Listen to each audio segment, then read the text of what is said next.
Fala galera, tudo bom? Estamos começando mais um Monarch Talks. Hoje estou com o Tomás, tudo bom? Tudo certo. Obrigado por ter vindo aí. O Tomás é historiador e já passou por várias encrencas que a gente estava conversando aqui. Ajudou a criar o Brasil Paralelo. Que mais? Escreveu Desconstruindo Paulo Freire. Verdade. Que é um tema bem polêmico hoje em dia, o Paulo Freire. Eu sinceramente, nesse tema, eu sou meio ignorante, assim. Eu não entendo por que existe o ódio ao Paulo Freire, porque eu não entendo o que ele realmente propunha que era tão... Eu não sei o que ele propunha, não conheço muito a história dele. Por que o pessoal odeia tanto o Paulo Freire? Vamos lá. Primeiro, eu não odeio Paulo Freire, né? Eu, desde menino, comecei a estudar a história do Brasil. Realmente desde menino. Antes de me imaginar, sei lá, jogador de futebol, eu me imaginava historiador de Brasil. Não. E eu falo jogador de futebol porque quando era menino, 12, 13, 14 anos, eu pensei, quero jogar bola. Chegou e aí, sem talento nenhum. Não deu certo. Sem talento. Aí, o que vai acontecer? Com 10, 11 anos, eu já desejava ser historiador de Brasil. Comecei a estudar, fiquei muito impactado com as narrativas sobre colonização brasileira, Império Marítimo Português, enfim, fiquei encantado. E aí, o que vai acontecer, então? Eu entrei na faculdade, anos depois, mais de uma década depois. Na faculdade, em algum momento, nas cadeiras de pedagogia, eu fui apresentado aos textos de Paulo Freire. Em 2012, ele foi alçado ao título de patrono da educação brasileira. Que é um título enorme. Pô, assim, enorme. O maior título. O patrono, no artigo definido. Não é um patrono, é o patrono. Entendi. O cara. Aí o que vai acontecer? Eu quis estudar. Não, se eu estou lendo os textos de Paulo Freire, fracionados, aqui na faculdade, e ele ganhou este posto, a minha obrigação, enquanto pessoa que desde menino deseja ser historiador de Brasil, etc., é estudá-lo. Então eu fui aos seus textos. O próprio Brasil disse que ele é o cara mais pica do mundo, né? É um cara para saber. Claro, né? Eu fui aos seus textos, a minha obrigação era essa. Pode crer. Então eu não comecei a estudar Paulo Freire, sei lá, desejando assim, fazer parte da Assembleia que o odeia, da Assembleia que o rejeita, etc. Não. Na minha vida foi um caminho natural. O que vai acontecer? Eu li, sei lá, Pedagogia do Oprimido, vou pegar um exemplo, tá? Na Pedagogia do Oprimido, ele tem um trecho que ele diz o seguinte: a educação, ela é biófila. Ela é o quê? Biófila. Ela é criadora de vida. Ainda que para criá-la, tem a liberdade de tirar as vidas que proíbem a vida. O que ele está defendendo aqui? O genocídio? Ele chamou Che Guevara de sinônimo de amor. Defendeu a Revolução Cultural Chinesa. Defendeu, por exemplo, o modelo cubano de execução política. Entendi. Ou seja, na minha compreensão, ser, digamos assim, oposição à sua pedagogia é algo razoável. Razoável. Mas se, tipo, ok, essas posições dele é bem absurda mesmo, mas ele poderia ter criado uma lógica pedagógica que não tem nada a ver com essas posições e ser acertada, né? Aí a gente vai... Que seja, não sei. Não, sim. Aí a gente vai, por exemplo, a pedagogia da autonomia. O que a gente encontra? Instrumentalização da pobreza, um conceito como, por exemplo, o de alienação. O que acontece é o seguinte, assim, ó, Karl Marx tem uma certa separação, que é bem discutível, do chamado jovem Marx e o Marx de uma teoria mais elaborada, digamos assim, o Marx de O Capital, certo? Esse jovem Marx trabalhou com um conceito que era o conceito de alienação. Paulo Freire pega esse conceito de alienação marxista e o aplica dentro de sala de aula. Ou seja, o aluno pode portar um tipo de hospedeiro burguês. E ele chega a utilizar nominalmente o exemplo de Beethoven. Então, digamos assim, eu moro numa favela e quando eu escuto Beethoven, gosto de Beethoven, por exemplo, isto representa que eu tenho, e ele cita Beethoven nominalmente, que eu tenho um hospedeiro burguês. Porque, no fundo, a partir do fato que eu moro numa região de extrema pobreza, gostar de Beethoven é algo que mostra que eu estou alienado do meu meio. Ou seja, se você não é um pobre burro, você não está sendo pobre Você não é direito. pobre, você não é pobre praticante. Entendi. Entendeu? Caralho, que passa ideia. fome, mas gosta de Beethoven, não é pobre praticante. E aí ele deveria ser convencido a não gostar mais de Aí Beethoven? ele argumenta isso? ele precisa ter a compreensão de classe e uma leitura social. Então, por exemplo, na visão pedagógica de Paulo Freire, o aluno precisa, em sala de aula, compreender o seu meio. E compreender também, e ele cita isso nominalmente, eu apresento isso nos meus livros, a relação onde o pai e a mãe representam também hospedeiros de uma cultura burguesa. Ou seja, o aluno aprende em sala de aula a chegar em casa e a, digamos, reposicionar a educação doméstica. Então, aí a gente começa a listar problemas de ordem pedagógica e de ordem, digamos, de leitura social, de leitura moral. Eu, por exemplo, não defendo o genocídio. Paulo Freire defendeu. Paulo Freire teve a oportunidade, ele morreu em 97, ele teve a oportunidade de fazer um exame de consciência. Exemplo, aquilo que eu endossei na década de 60, 20, 30 anos se passaram. Não endosso mais. Sim. Exemplo, se a gente for pensar naqueles discursos do Fernando Gabeira, quando ele apresenta o seguinte, não, olha só, aquilo ali que eu defendi, eu já não defendo mais. Aquilo ali, peraí, eu pego o Gabeira porque é da mesma geração do Paulo Freire. Uhum. Paulo Freire não seguiu esse caminho, muito pelo contrário. Então a gente tem, por exemplo, defesa do genocídio. 2, esse entendimento de que o pobre, a depender do que gosta e do que faz, é um alienado. É uma engenharia social, né, que o cara quer fazer. Social. Tipo, ou você tem esse tipo de pensamento ou você está sendo alienado. Ou seja, todo pensamento, o único pensamento correto de você ter é o que eu atribuí que seria. Então, qualquer outro fora desse, você está errado. Então, e a liberdade para ele é a consciência de classe. É você se colocar numa caixa. Eu sou essa pessoa para sempre, eu me identifico como assim e acabou. Então, eu dou aula, por exemplo, pensando no caso da pedagogia de Paulo Freire, tá? Para um pescador. O pescador é analfabeto. Aí, então, eu quero alfabetizá-lo. Aí, eu começo com as chamadas palavras geradoras. Aí, eu utilizo, por exemplo, a rede. Escrevo no quadro, começo o processo de assimilação a partir dos códigos, das sílabas, etc. Tá bom. Aí o aluno aprendeu a identificar ali rede no quadro. Tá certo. Aí Paulo Freire vem com extra, que é o seguinte, olha só, o que se faz com essa rede? Alguém paga você, você trabalha, aí você pescou, você vendeu esse peixe que você vendeu por R$12, alguém no mercado está vendendo por 36, você está sendo explorado.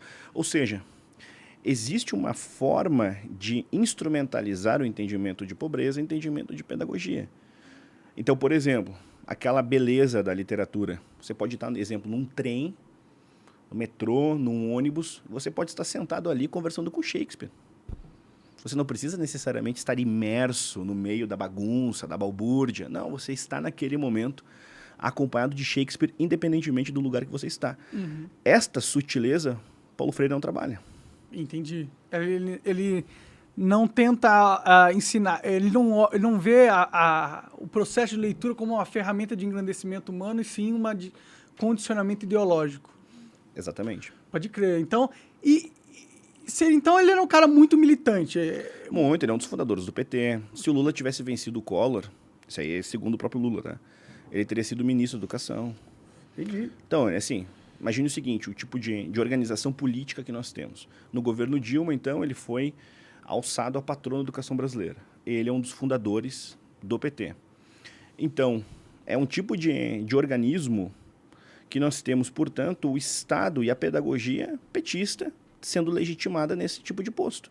Entendi. Por isso que ele ganhou esse cargo aí. Ele era um militante tão eficiente que os caras reconheceram. Aí vem aquelas justificativas, exemplo, né? Mas Paulo Freire é o autor brasileiro mais citado no mundo. Ah, é? Aí eu sempre uso esse tipo de argumento, né? Então, ele foi citado, você sabe de que forma? Dependendo do caso, é um monoglota dizendo isso. Então, peraí, você leu Paulo Freire em alguma outra língua? Você viu, de fato, como ele foi traduzido, como ele foi, de fato, apresentado nesse meio?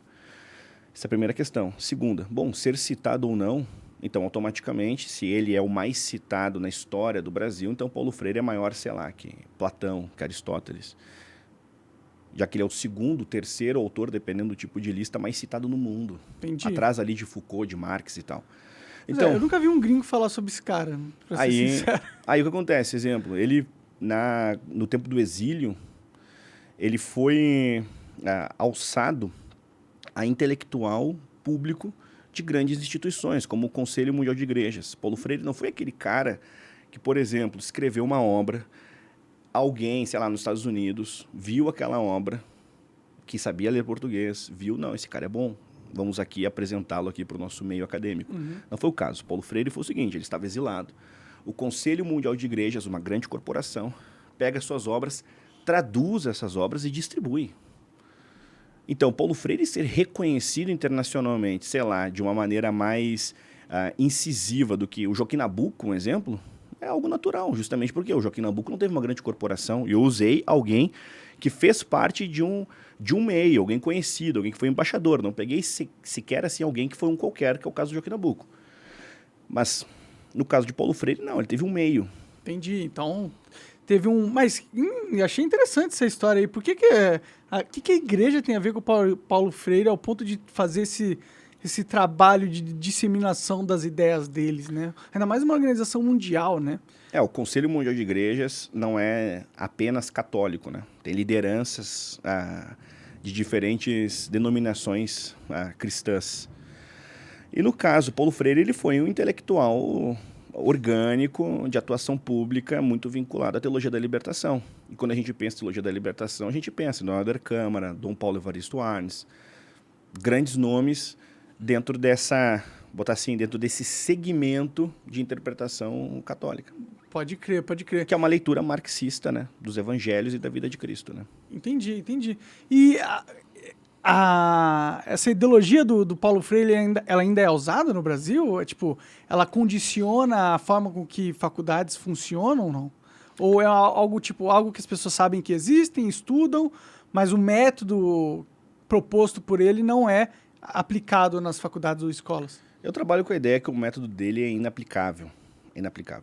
Então, por exemplo, o comunismo foi tentado no mundo? Foi tentado. Aquele objetivo utópico foi atingido? Não, porque é inaplicável. Então, a pedagogia de Paulo Freire ela tem uma linha utópica, que é inaplicável. Então, muitos o defendem dizendo o seguinte, não, mas no Brasil não se aplica o método de Paulo Freire. O que essas pessoas nem sempre entendem é que é inaplicável por si só. As tentativas, elas acontecem. Paulo Freire está presente nas bibliografias das principais universidades do Brasil, além de patrono da educação brasileira, além de que é reconhecido simbolicamente dentro dessas instituições brasileiras que lidam com a educação. Um exemplo, no MEC, na frente do MEC tem uma escultura ali em homenagem a Paulo Freire. Então, assim, Paulo Freire, ele, de fato, ele é lido, discutido, a depender do caso por frações. O que eu quero dizer com frações? A pessoa pega a pedagogia do oprimido e não coloca, exemplo, essa parte que eu fiz referência, a educação biófila e tal. Entendi. Pega uma outra parte, quando ele diz, sei lá, que ama os animais, etc. Então, assim, é uma fração. Escolhem as melhores partes para poder discutir, não ficar feio. Paulo Freire escrevia muito mal, eu coloco tudo isso no meu livro, né? Escrevia muito mal. Tem processos assim de redundância, textos muito mal acabados, sem sentido. E não falo isso repetindo um lugar comum, porque eu apresentei isso em 2 livros, né?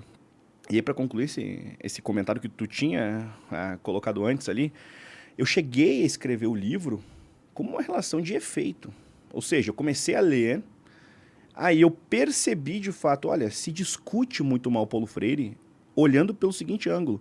Muitos que o criticam não sabem, de fato, quem ele foi e o que ele defendeu. Então, uma série de pessoas que dizem o seguinte, mas Paulo Freire, ele representa o mal da pedagogia brasileira, etc. Mas Paulo Freire também ele se situa dentro de uma conjuntura histórica, ou seja, antes de Paulo Freire, existiu, exemplo, um Ministério da Educação, que lá no tempo do Capanema, o ministro mais longevo da história brasileira, o segundo ministro. Então, assim, o MEC nasceu na era Vargas. Primeiro-ministro Francisco Campos. Depois, Capanema. E Capanema, até hoje, é o homem que ficou mais tempo na frente do MEC. Entendi. Então, o MEC nasceu doutrinário. Então, é natural, dentro de um aparelho de Estado que já existe, que um homem como Paulo Freire não seja necessariamente o problema da nossa educação, mas tem um aparelho que o antecede e que ele acaba, direto ou indiretamente, se beneficiando. Talvez ele se encaixou com uma figura proeminente justamente pela motivação do sistema em si. Ele queria alguém como Paulo Freire para conduzir a dominância da mente das pessoas, algo assim, né? O MEC é totalitário desde o princípio. Continuou sendo totalitário durante o período da ditadura militar. Paulo Freire é um teórico totalitário. Então, né, está em casa, né? Pode crer, pode crer. Você acha que a porcentagem de estudantes hoje nas faculdades que admiram Paulo Freire é grande? Você acha que está funcionando essa propaganda política envolvida esse cara aí? É que, assim, né? Primeiro a gente precisa avaliar um macro, né? As nossas médias de leitura, assim como as médias universitárias no sentido de qualidade. Exemplo, o Brasil não tem uma universidade entre as 200 melhores do mundo. Isso é um exemplo, né? Média de leitura, pelo menos assim, segundo os últimos dados que vi, é 4 livros por brasileiro. Isso é média, né? Pode crer. Então, pego o que eu leio e distribuo, né? Eu me sinto um pouco culpado, porque eu acho que eu estou baixando essa média. Então, o que acontece? Nessa situação, dentro da universidade, quem já viveu o espaço universitário sabe de fato que estudo efetivo, pelo menos assim, na minha realidade, na realidade dos meus alunos que apresentam aquilo que enxergam, etc. e tal, estudo efetivo é sempre protagonizado por uma minoria. Estudo efetivo. A maior parte do tempo os caras ficam fazendo festa lá. Assim. Fazendo masturbação ideológica. Quando eu digo estudo efetivo, é até a superação do quadro, digamos, do conteúdo programático. Então, exemplo, olha, eu quero ser historiador, eu quero trabalhar com o Brasil. Bom, a faculdade vai me apresentar a antiguidade, vai me apresentar uma série de outras matérias, disciplinas, conteúdos. Só que o meu foco é estudar com a história brasileira. Então, eu não preciso me ater ao conteúdo programático. Se esse é o meu foco, o meu direcionamento, eu posso estudar mais do que o conteúdo apresenta. É esperado, né? Que vá além, né? E o que acontece é que eu acho que esse ir além é uma minoria. Pode crer. Então, a gente poderia discutir essa questão do estudar. Tanto essa minoria que, de fato, vai cumprir, digamos assim, esse chamado vocacional. Uhum. Ou a questão, por exemplo, de quem só está lá fazendo festa. De quem está lá só, sei lá, fumando maconha. Quem está lá alienado. Bastante. Porra, eu estudei história, né? Então, assim... Aí o que acontece? Nessa situação inteira sobre faculdade, processos, a média de leitura, a média de estudo é muito baixa. Então, eu acho que acaba Paulo Freire se beneficiando um pouco disso, entendeu? Pode crer. Às vezes até o próprio sistema ele é feito para que as pessoas não tenham um incentivo de ir além, né? Não sei... Se toda a própria ideologia dentro da faculdade é uma ideologia de doutrinação ideológica e não de descoberta do conhecimento, né? Talvez o próprio ambiente condicione os alunos a não se... Porque daria para fazer faculdades mais eficientes, né? Daria para a gente copiar as faculdades mais eficientes do mundo, pelo menos, né? Se a gente não quisesse inventar a roda, né? Se a gente for pensar assim, o curso de História nasceu pensando assim... Por exemplo, um historiador célebre, Fernand Braudel, veio para o Brasil e ajudou a formar, assim, o início do estudo universitário em História no Brasil. Então, tinha essa ideia. Vou trazer alguém que está entre os melhores para que o Brasil tenha, de fato, uma boa base dentro daquela área. Isso foi pensado em outros cursos também. Uhum. O que acontece hoje é que nós realmente não temos uma universidade entre as 200 melhores do mundo. A nossa média de leitura, inclusive universitária, é muito baixa. A maioria dos alunos não estudam extra, ficam ali só nos polígrafos, né, nos extratos ali dos autores, e não se aprofundam. E não fazem muitas vezes aquele exame. Exemplo, olha, Paulo Freire é o patrono da educação brasileira. Eu estou lendo uma fração do seu principal livro, Pedagogia do Oprimido. Olha, se eu quero ser professor, eu quero atuar dentro de uma escola, eu quero seguir um caminho, digamos assim, tradicional, eu tenho obrigação de ler esse sujeito. Sim, é. Esse caminho... Eu paro da ideia que ele não é executado assim por uma maioria. Pode crer, pode crer. E é fogo, cara. Eu fico pensando que é triste porque a faculdade é muito importante para o desenvolvimento da sociedade, economia, essas coisas e tal, né? E a gente fica perdendo tempo lá, perdendo tempo dos alunos, inclusive, que ficam tipo, numa máquina de transformar uma pessoa que é num zumbi, tá ligado? Tipo, muitas pessoas saem da faculdade, elas saem como se elas fossem zumbis. Elas aprenderam aquilo e aí elas acham que por terem feito a faculdade, elas vão conseguir um emprego, por exemplo, e e elas são especialistas naquilo, né? Só dentro da faculdade. Então, a gente não consegue construir uma grande indústria pujante porque a gente não tem pessoas que realmente são capazes de ir além, construir um algoritmo, por exemplo, tipo, uma inteligência artificial. A gente não tem pesquisa nessa área aqui no Brasil. A gente não está formando pessoas para isso, entendeu? Como será que a gente vai crescer como nação se a gente não faz o básico, tá ligado? A gente não arruma a educação. É uma merda isso aí. E aí você fala desse cara do Paulo Freire aí, que é um cara, obviamente, um militante, ativista, e ele tem estátuas e o caramba. Então eu olho pro Brasil e eu fico meio sem esperança, cara. Você tem esperança no Brasil? Você acha que a gente vai conseguir sair dessa lama que a gente tá? Olha só, né? O Salve Rainha, a célebre oração mariana, isso aqui é definido como vale de lágrimas. Então, assim, o Brasil é um vale de lágrimas. A partir do Salve Rainha, se isso aqui é definido como um vale de lágrimas, eu não consigo enxergar isso aqui, digamos assim, como esperança, com um olhar que não me aproxime, digamos assim, de uma esperança que não se finda aqui, sabe? Não se limita aqui. Porque o Brasil, a gente parte por esse pressuposto, assim, ó. Exemplo, tá? O defensor de genocidas patrona a nossa educação. 2.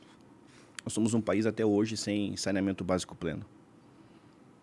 Imagina. 50%, né? É um negócio absurdo, assim. Fala-se de democracia sem levar isso em conta. No Brasil, dependendo do caso, democracia é voto.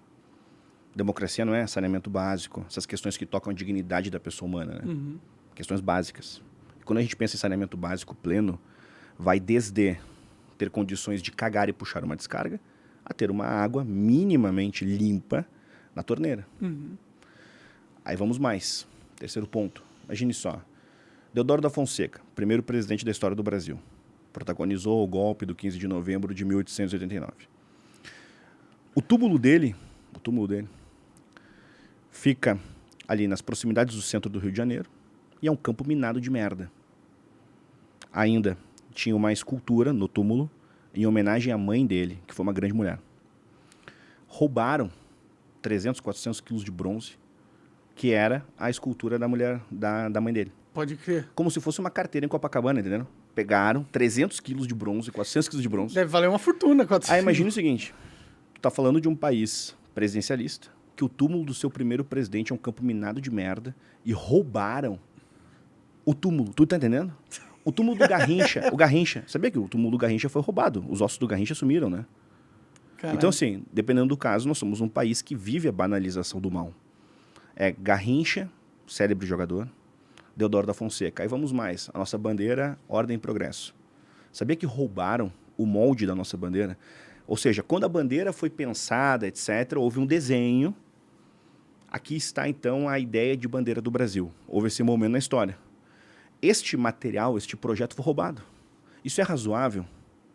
Isso é razoável em algum país? Mas peraí, a bandeira que a gente tem hoje não é a original? Então tinha outro desenho? Ou era o mesmo desenho? Não, assim, o Brasil já teve uma série de bandeiras. Ah, tá, entendi. Então tem a bandeira do Império, etc. Entendi. A bandeira que nós temos é a bandeira republicana, com ordem e progresso. Então o que vai acontecer? Em um momento da história, um conjunto de homens organizaram o chamado golpe republicano.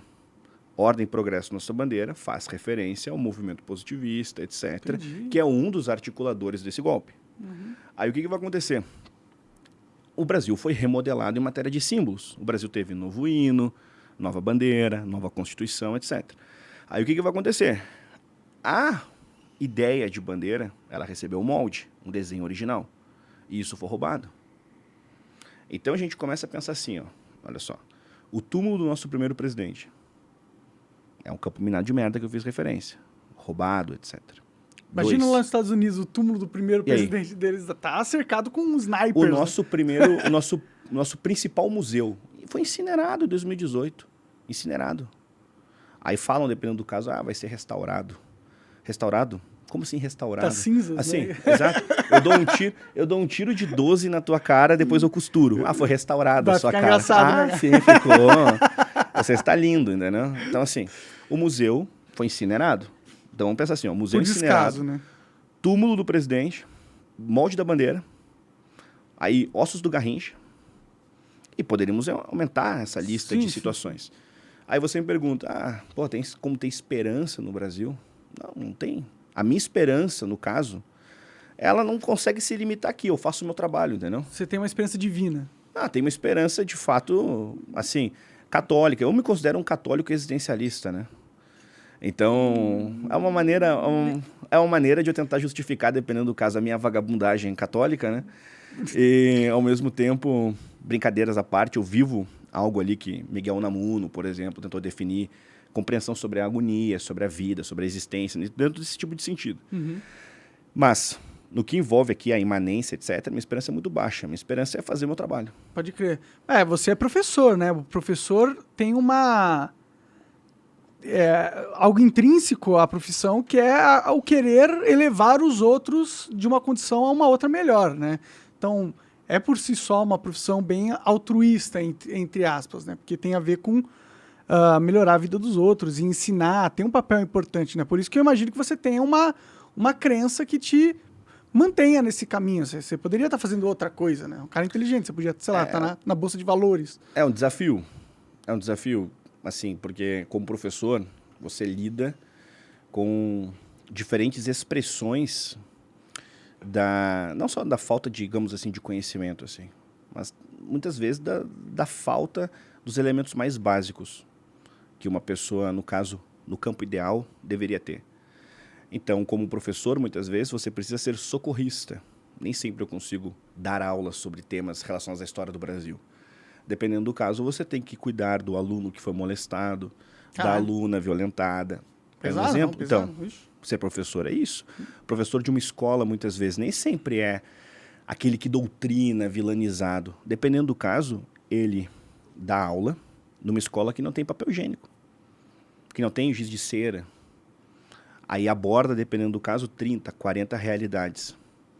Cada um ali vem de um lugar, etc. Existem esses dramas. Né? Aí você quer, por exemplo, começar a aula. O período ali tem 50 minutos. 10 minutos até conseguir fazer a chamada. Nos 10 minutos finais, os alunos já querem vazar, principalmente naquele período pré-recreio e tal. Então, você tem 30 minutos para conseguir ensinar. Aí, dependendo do caso, esse professor se vê preso no chamado material didático. E aí, o professor nem sempre, por, digamos assim, uma ideologia, etc., ele é simplesmente alguém que está tendo que lidar com um modelo que em si é defeituoso. Imagine só... Engessaram o cara, né? Imagine, eu sou professor de história. Se eu desse aula numa escola, eu teria que falar de sambaquis, fenícios, Revolução Francesa e Brasil. Não, pera aí um pouco. Sou o quê? Wikipedia? Entendeu? Dependendo do tema, assim, a gente vai conversar, sei lá, sobre fenícios. Olha, eu sou analfabeto. Não é porque eu sou historiador que necessariamente eu sei tudo sobre a história humana. Você não é uma enciclopédia, né? A minha área é a história do Brasil. Pode crer, sim. Então, mas o conteúdo, como é que foi a tua experiência na escola, por exemplo? Teu professor de história, muitas vezes, tinha que abordar uma série de temas. Talvez tenha sido assim. A minha foi assim. Foi, claro. Então, é complexo. O modelo em si, ele dificulta muito. Deixa preso o professor. Tinha que mudar o modelo, né? Isso que é o foda, mas é impossível. Agora o Lula é o presidente, vai mudar o modelo como? É um brinde a Getúlio Vargas. Vai piorar. Um brinde a Getúlio. O que você tá achando do chat GPT, cara? Você já pegou alguns alunos seus te entregando uns materiais feitos por chat GPT? Assim, eu não dou aula em nenhum meio, digamos, tradicional, né? Então, por exemplo, os meus alunos entregam aquilo que eu peço no modelo que eu peço. Então, eu sou mais... Claro, né, eu trabalhei para isso, né? Mas eu sou privilegiado no que se refere ao que eu construí, com muito trabalho. Ou seja, eu tenho os meus grupos de estudo, os cursos que eu ministro. Então, dentro desses meus ambientes, eu domino aquilo que eu quero, por exemplo, em matéria de trabalho, de leitura. Então, eu não tenho, digamos assim, um chefe pedagógico. Eu não preciso cumprir nenhuma cartilha do Estado. Né? Com certeza. Com certeza. Melhor coisa que tem. É o futuro da educação, é isso, na minha opinião. Só que eu acabo dando aulas também, assim... Eu não gosto desse termo, mas assim, aulas voluntárias, né? Em diferentes lugares. E aí acabo também me deparando com essas realidades. Pode crer, pode crer. Não, sim, mas então os seus alunos, eles não têm essa relação de te entregar material escrito, assim? Não, para você olhar. Tem quando eu peço, dentro dos formatos que eu peço. Entendi. Mas e aí, alguém já usou um chat GPT para te enganar? Não. O que você acha dessa parada, dessa tecnologia como professor, assim? Por exemplo, tipo, dever de casa, sei que não é o seu caso, mas para os alunos de fundamental e tal, os professores que estão dando o dever de casa para aqueles alunos podem esquecer qualquer tipo de texto que o aluno tinha que produzir, ele não vai mais produzir. Ele vai pegar o chat GPT, dar a questão para ele e vai ter uma resposta bem inteligente que ele vai entregar para o professor, entendeu? O que você está achando dessa evolução? Ó, assim, primeiro que eu acredito de fato que o trabalho de educação ele é artesanal. Então eu acredito ainda, exemplo, papel, caneta, lápis, copiar, esse trabalho de, exemplo, olha, o professor apresentou aquela matéria no quadro, você precisa copiá-la. Eu acredito em leitura em voz alta. Ou seja, eu acredito de fato que aquilo que toca na alfabetização, na construção de um saber, o meio é artesanal. Então, automaticamente, aquilo que se chama, assim, digamos, de facilitação tecnológica, aí eu já me sinto desconfortável diante disso. Porque por mais que eu utilize a internet para ministrar aulas, eu sou um professor muito artesanal. Eu forço os meus alunos muitas vezes a copiarem. Eu digo, ó, agora eu vou ditar.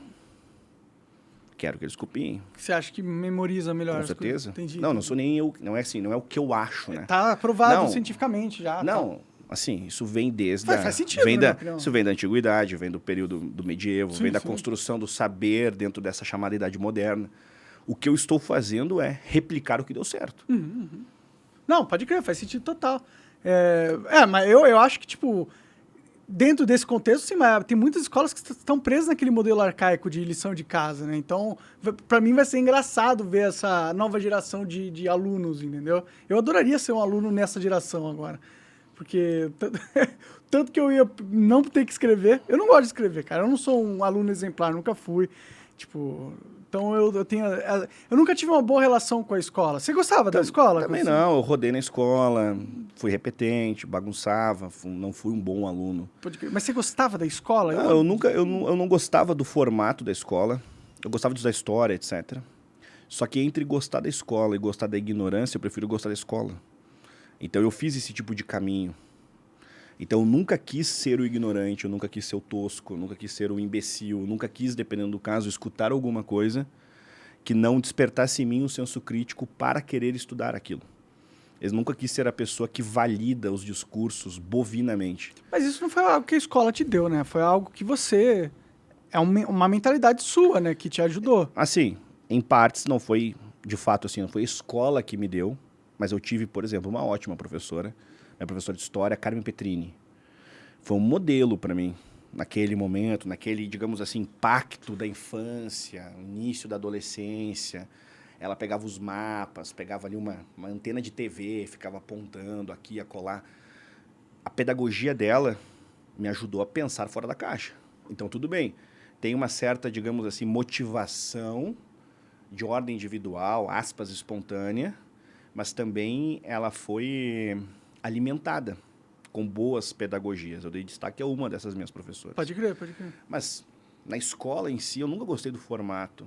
Eu gostava de estudar história, geografia, matemática, nossa, passava mal, química, passava mal, biologia, passava mal, matava a aula, etc. O que vai acontecer? Quando estava no segundo ano do ensino médio, eu rodei na escola.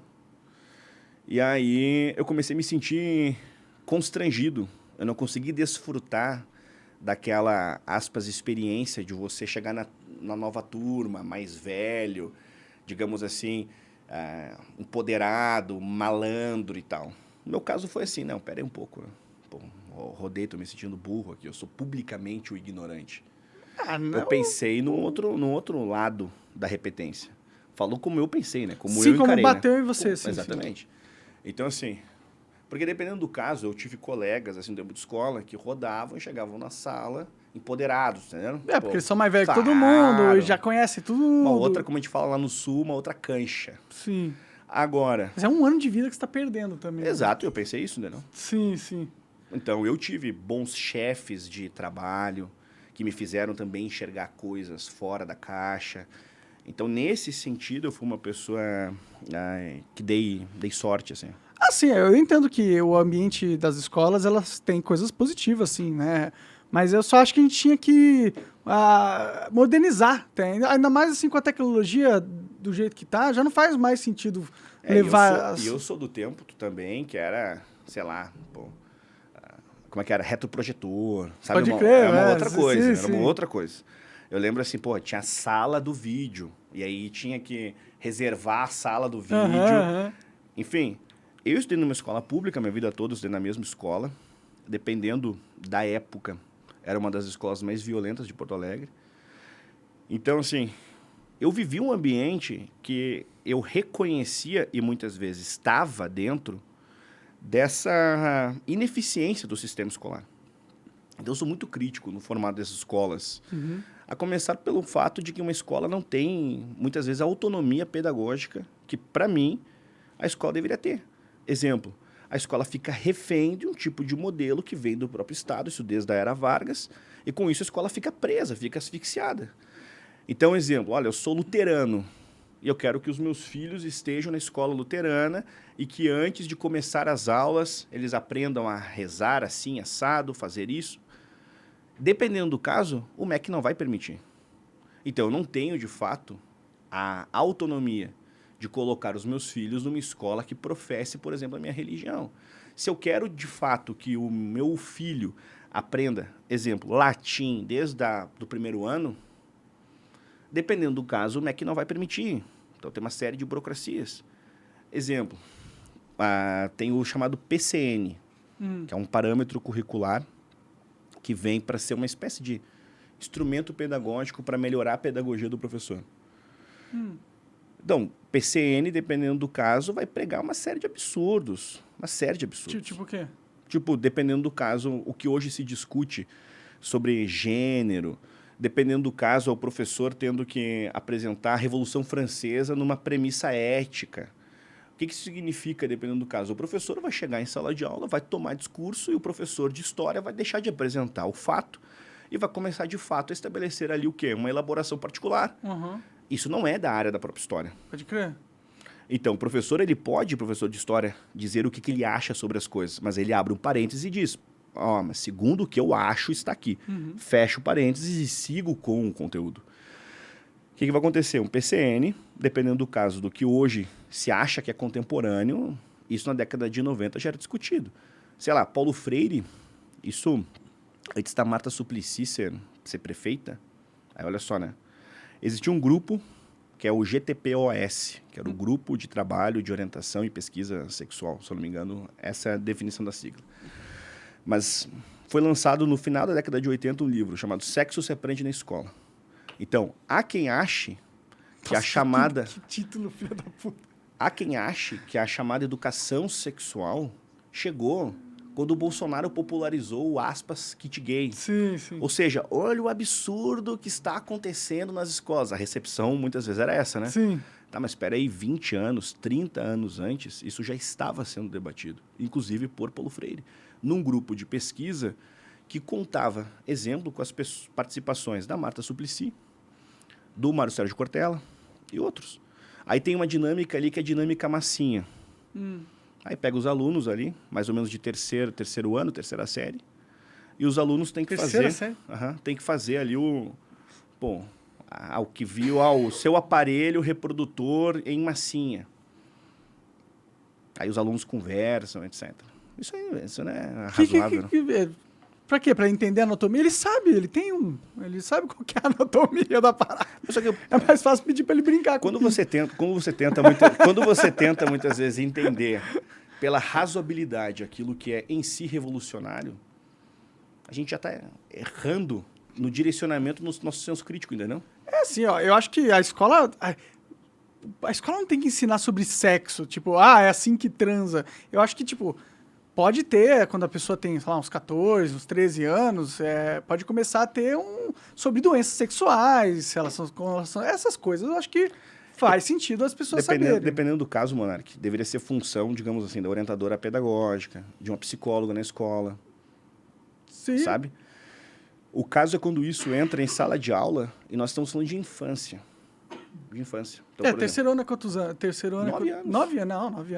9 anos você tem que aprender os Pokémon, pô. Entendeu? Então, assim, quando eu entro nesse tipo de assunto, eu não gosto de mostrar como se eu fosse assim, ó, o moralista que no tempo de escola não ficava lá zoando, etc. Não, não era isso. A escola, muitas vezes, ela é tão violenta que nós aprendemos essas coisas assim sempre ao solavanco. Seja recebendo piada, fazendo piada, seja, dependendo do caso, se relacionando nos mais diferentes espaços, essa coisa toda. Sim. Beleza. Agora, nesse caso, a pedagogia de Paulo Freire, nesse grupo de trabalho, entrava numa situação de instrumentalizar a infância. Dependendo do caso, debatia-se ali o aborto a partir de pontos que o aborto, por exemplo, com dados assim inflacionados. Ou seja, esses dados ali não procediam. E aí esse texto aí do GTPOS, tá? Sexo se aprende na escola, está na bibliografia do PCN. Então, você aprende uma história, muitas vezes, que quer te falar sobre ética, dependendo do tema, segundo o professor. Não é ética, segundo Aristóteles, etc. O início dos estudos sobre o que significa ética. Não, não é isso. Ou ainda, vai chegar ali e vai te apresentar, forçadamente, essa orientação sexual. Aí, pera lá, né? Imagina o seguinte, você tem uma filha. Eu tenho 2 filhas, tá? A mais velha tem 3 anos, a mais nova tem 1 ano. Aí, minha filha volta, chega em casa com 9 anos e vem... Ó, papai, aprendi isso aqui em escola, veio com uma rola em massa de modelar. Tá de brincadeira comigo, né? É enlouquecedor isso aí, sim, entendeu? Sim, sim. Isso é enlouquecedor, isso é só ser razoável. Isso aqui não tem sentido, Não entendeu? tem, meu, não. Isso aí não tem sentido. Sim.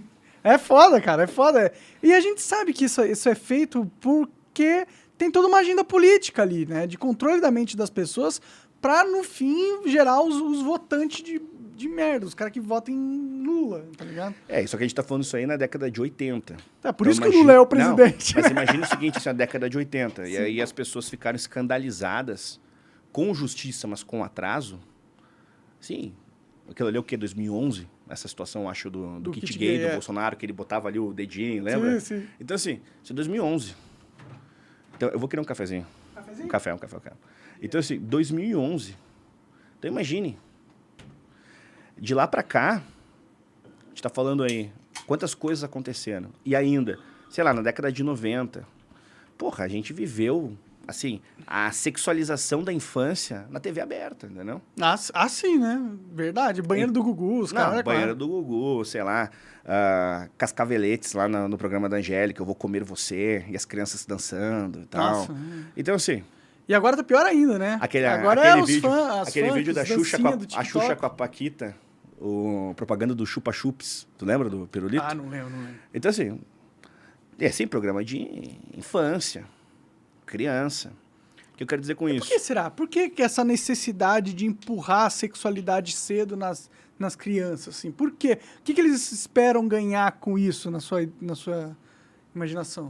Olha, dependendo do caso, tem uma série de respostas para isso, né?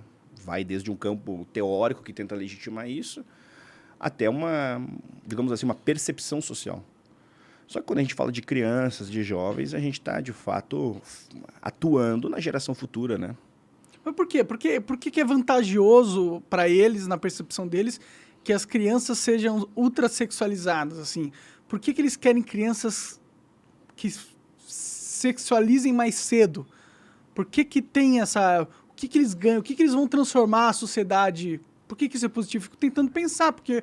Qual que é a positividade de ter crianças sexualizadas, assim, para a sociedade? Não vejo nenhuma positividade. No caso de Paulo Freire, dentro desse grupo, a justificativa era dar para as crianças aquilo que elas não recebem normalmente em casa. Ou seja, dar a formação, a orientação sexual que elas não receberam em casa. A partir disso, teremos ali pessoas com maior consciência sobre o corpo, maior domínio, maior autonomia, essa coisa toda.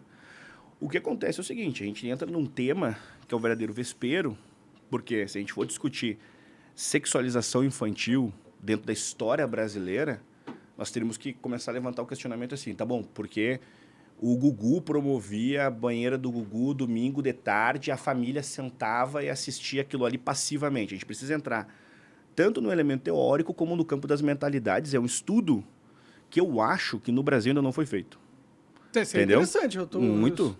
Teria curiosidade de saber mais sobre... A história das mentalidades das famílias brasileiras no que se refere à infância nesses últimos 40 anos. ainda o conceito de infância que nós conhecemos, ele é relativamente recente. Ainda vem uma outra coisa.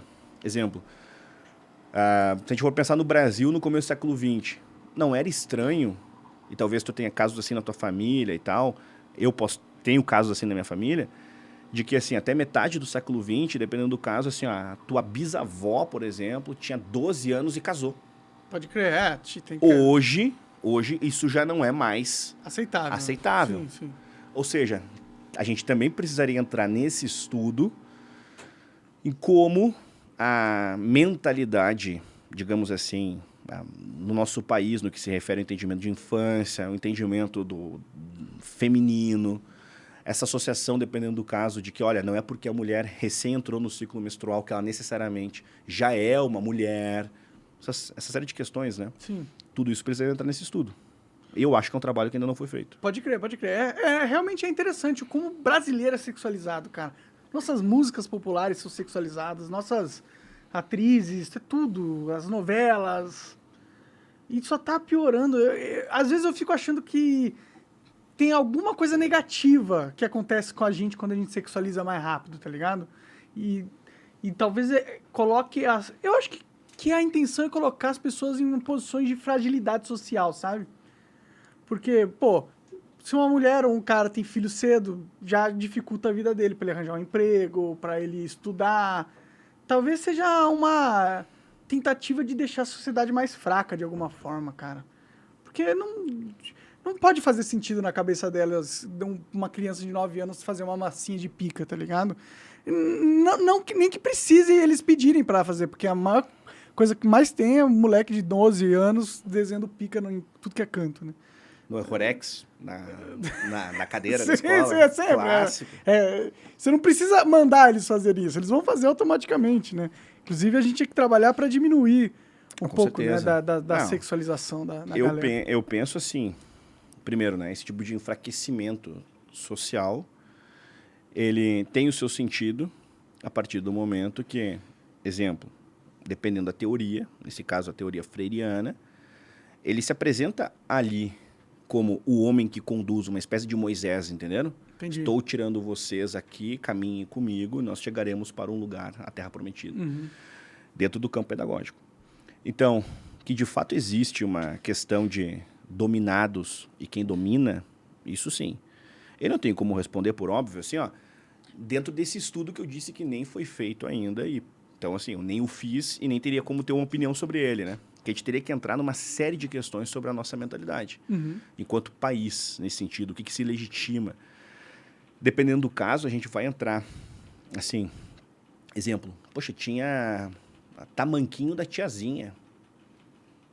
Tamanquinho da tiazinha. A tiazinha tinha toda uma apelação sexual. A tiazinha era total, né? Aí tinha um tamanquinho dela. Eu lembro, quando a gente fala no Sul, era piá. E aí eu ia nas festinhas, exemplo assim, ó, falando de festinha fantasia, com 10 anos, 11, tá? E aí as minhas coleguinhas de escola, dependendo do caso, de tiazinha. É foda. Tu entendeu? Sim. Então, assim, quantos anos tu tem? Tenho 32. 32, então a gente tem quase a mesma idade, tem 31. Pode crer. Então, assim, a gente foi contemporâneo nisso. Sim. São feiticeira, tiazinha, isso é o tchan, concurso da loira mirim do tchan. Sim, nossa... Tá entendendo, assim? Não, peraí. Pode crer. Aí, dependendo, assim, ó, pega no compasso. Tá entendendo, assim? Pô, rebola na boca da garrafa, cara. Pois é, né? E aí, e aí, dependendo do caso, a família brasileira, como é que é? A família tradicional brasileira, muitas vezes ali adepta dos bons costumes, aplaudindo. Pois é, né? Naquela época eles não tinham essa pira, né?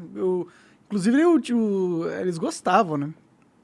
Gostavam dessa parada. E pior que passou tempo e só piorou, né? Continua sexualizado, tudo e tal.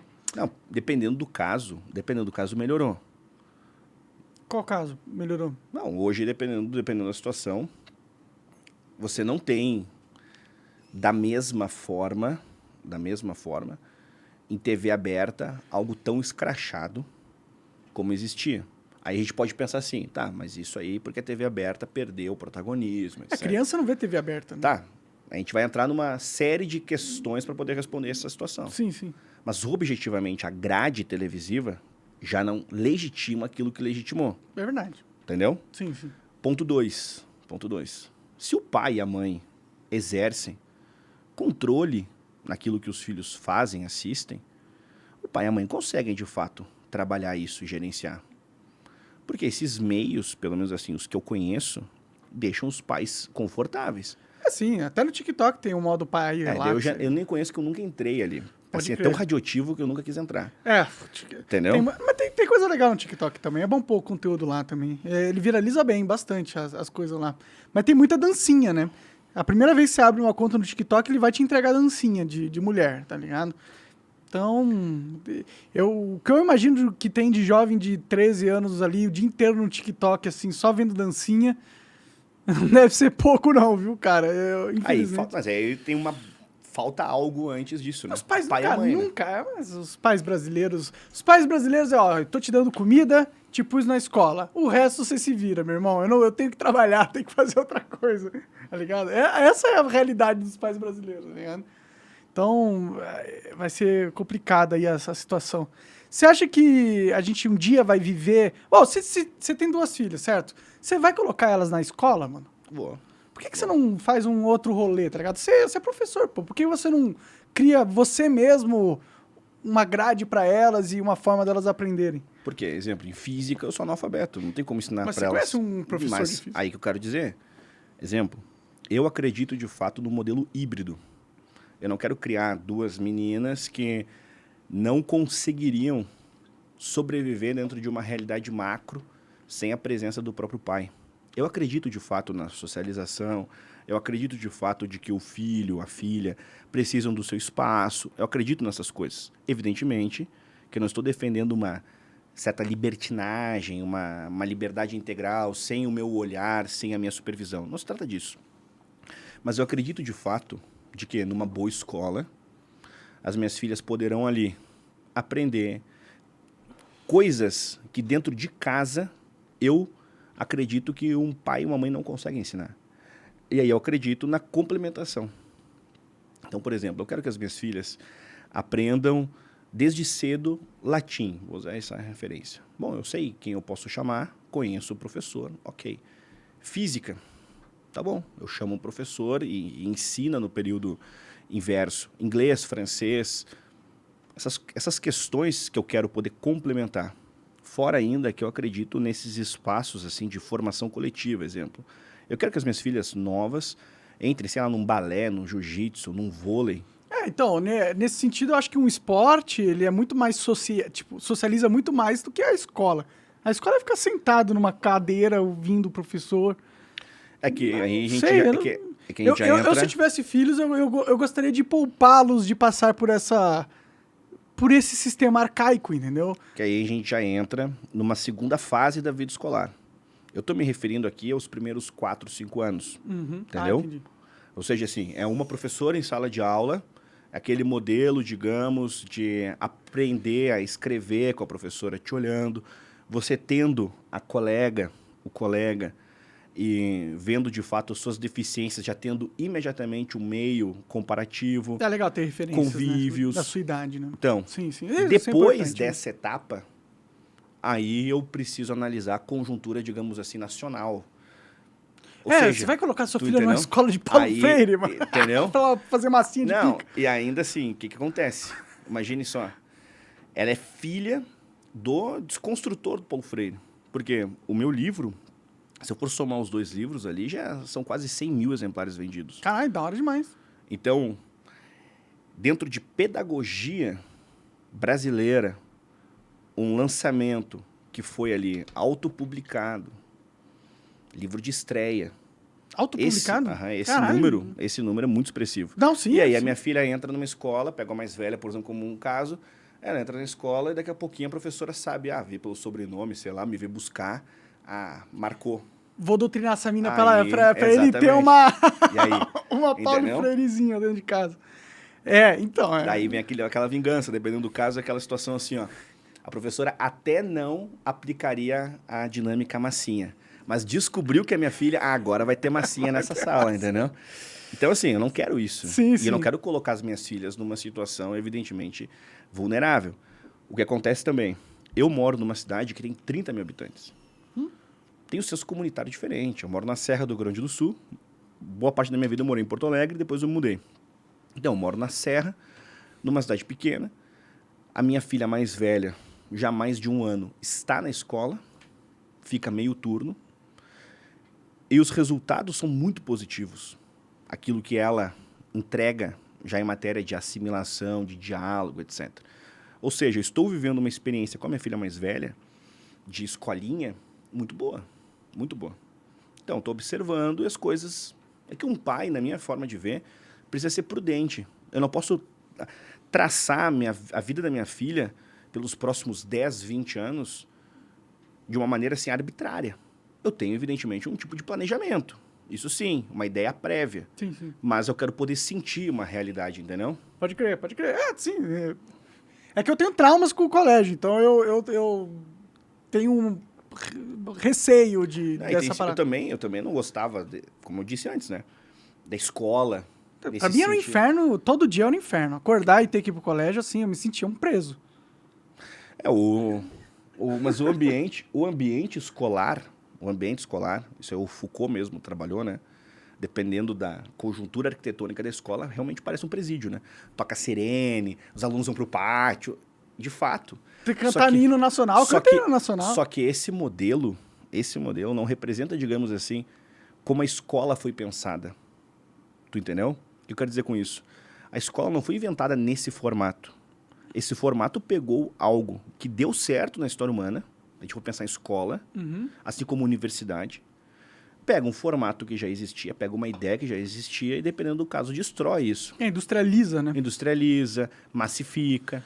Então, a gente é tratado como robozinhos, né? Como... Não é da hora. Por isso que eu não sei se eu gostaria que o meu filho ou filha passasse pelo que eu passei, tá ligado? Eu acho que era mais fácil dar um computador pra eles com um chat GPT e falar, pergunta qualquer coisa pra essa porra que ele responde tudo. Aí, vai descobrir tudo que você quiser descobrir sobre a vida. Sei lá. Eu acho que a gente perde muito tempo na infância ainda no colégio, tá ligado? A única parte que eu acho que é importante é a socialização, realmente. Tipo, a gente tem que aprender a lidar com coleguinha, com toda a fisicalidade do nosso corpo, com lidar com as pessoas mesmo. É importante isso, você não vai conseguir com o professor ou com o chat GPT, né? Então, essa parte eu acho que é insubstituível da escola. Teria que ter algo assim.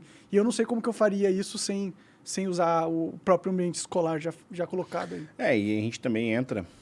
Não é necessariamente o meu caso, porque eu trabalho muito em casa, etc.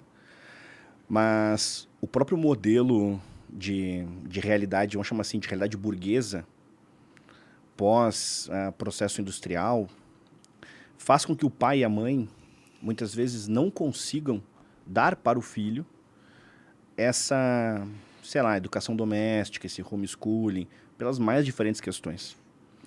Nem sempre porque um não vai renunciar, digamos, ao emprego. Às vezes a mãe renunciou ou o pai renunciou, está em casa, está ensinando. Só que é como o meu caso. Exemplo, eu não posso dar aula de matemática para minha filha. Só que aí o pai e a mãe já estão com aquele orçamento tão apertado, esse tipo de modelo de realidade que a gente vive, e aí não consegue parar e vou contratar um professor aqui. Aí o pai e a mãe precisam ali, aos solavancos, aprender para tentar ensinar, e aquela educação fica deficiente. Sim. Então, não é necessariamente a minha realidade, mas quando a gente pensa em escola, formato, estrutura, a gente entra em problemas profundos, inclusive de como a sociedade, chama assim, a sociedade brasileira, mas a sociedade ocidental, se organizou nesse principalmente pós-século XIX. Então, quando a gente pensa no século XIX, é o século da independência do Brasil. O Brasil é um país relativamente jovem, no seu sentido de independência para cá. Se é que a gente pode chamar isso aqui de país, né? Entendeu? Dependendo do caso, fica difícil, realmente. Fica difícil. Fica. É fogo, cara. Você tá desiludidão com a política também, cara? Você viu que o Rogério Marinho pode ganhar? Você tá acompanhando essas coisas ou não? Acompanho, mas assim, né? Como historiador, minha matéria-prima é o passado, né? Então, dependendo do caso, não há fatos novos que o próprio passado já não nos apresente. Ou seja, tem coisas que não são novas, são velhas, são sequenciais. Então, se a gente for pensar assim, tá? A história se repete, né? Nem sei, né? É que essa frase ficou uma frase meio pronta, Meio né? geral, E aí tem... o próprio Marx, né, ajudou a popularizar isso, né? A história se repete, ora como farsa, ora como tragédia. Só que Parece bem real isso aí pra mim. é que dependendo do caso, eu não posso chamar de repetição. Então, um exemplo assim, olha, já tivemos na história do Brasil algum presidente preso? Sim. Prenderam ali por um intervalo bem curto de tempo, mas o Hermes da Fonseca. Tá. Agora, como o Lula, que passou não um pouco tempo na cadeia, não, nessa especificidade Passou não. pouco tempo, na minha opinião. Não. 2 aninhos só? Não, eu não tô avaliando isso. Não, sim, entendeu? entendi. Eu tô entrando no mérito que é o seguinte. Se eu for entrar só na nomenclatura presidente preso, sim, nós já tivemos outro além do Lula. Agora, da forma como o Lula, não, aí é o caso dele, é a especificidade. Então, se eu pego essa frase, a história se repete, não, mas espera aí, tem uma série de nuances aqui que são específicas. Uhum. Então, é uma frase que ela tem seus problemas. Claro, claro. Então, exemplo, Prudente de Moraes sofreu atentado. O sobrenome do sujeito que tentou matá-lo, Bispo. Aí, pensando no atentado do Bolsonaro, Adélio Bispo, né? Então, se a gente for entrar nessas especificidades, olha, parece realmente que se repete. É mesmo? Será que tem a família Bispo de assassinos? Entendeu? Aí vai entrando nessas configurações. Nas teorias da conspiração. Assim, exemplo, as pessoas gritando para o presidente, eu acredito. Olha, gritaram para o Vargas em 37, antes dele instaurar o Estado Novo, que é o pior período ditatorial da nossa história. Eu acredito, eu autorizo, essas coisas assim. Pode crer. Entendeu? Tinha similaridades ao Bolsonaro, nesse caso. Então, é só pegando casos assim, só no sentido assim, nominal. Mas aquele eu acredito, eu autorizo, dito para o Vargas, na nuance, na especificidade, na sua conjuntura, não é o mesmo do Bolsonaro. É só o título igual, entendeu? Pode crer, pode crer.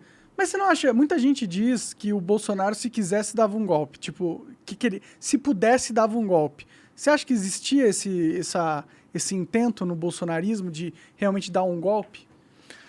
Na história brasileira, não há golpe sem exército. Tá? Então, um exemplo, a nossa república, ela é golpista. Vamos botar aqui um painel macro. Tínhamos um império, o império caiu. Caiu por quê? Dentre as razões, por uma conspiração militar, pós-Guerra do Paraguai. A Guerra do Paraguai vai terminar em 1870. Então, de 1870 a 1889, surgiu um processo de insatisfação militar que vai culminar, por exemplo, na adesão de Deodoro da Fonseca e Floriano Peixoto ao golpe. 1889 a 1930, o exército ficou novamente insatisfeito, não estava, de fato, participando da política como desejava, por uma série de razões. Em 1930, estiveram com Vargas e apoiaram a Revolução de 30. Em 37, apoiaram a ditadura de Vargas. Vargas, em 45, saiu. Quem ajudou a tirar Vargas do poder? O Exército. Aí o que vai acontecer? Dutra. Aí nós tivemos uma eleição, que foi Dutra e o brigadeiro Eduardo Gomes. 2 militares disputaram a eleição ali de 45. E foi uma eleição importante porque nós tínhamos a Constituição de 46. Então era uma conjuntura importante pós-Vargas. Então o que vai acontecer? Dutra, militar, que tinha sido ministro do Vargas, e o brigadeiro Eduardo Gomes. Dutra venceu. Aí é o exército no poder. Vem Getúlio. O exército não queria o Getúlio ali. Getúlio se suicidou. Aí Getúlio se suicidou em 54. Até 64, tensão militar. O exército botou pressão, não queria que o Juscelino, por exemplo, assumisse a presidência, etc. 64, golpe.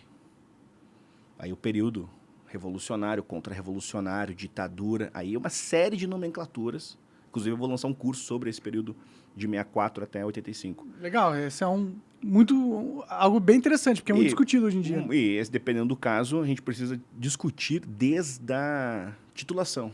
Exemplo assim, foi ditadura, o que é uma ditadura? Foi contra-golpe, o que seria um contra-golpe? Foi uma revolução, o que seria uma contra-revolução? Qual é a diferença de regime para, digamos assim, política? Essas coisas assim, preciso discutir isso dentro desse painel. Uhum. O que vai acontecer? Nessa situação, os militares ficaram no poder até 85. Entregaram o Brasil, período da chamada redemocratização. Então, sem o exército, a história republicana já mostra que não há como ter poder ou dar golpe. Porque 30 foi um golpe, 37 foi um golpe, 45 alguma medida foi um golpe. Aí nós tivemos 64 um golpe.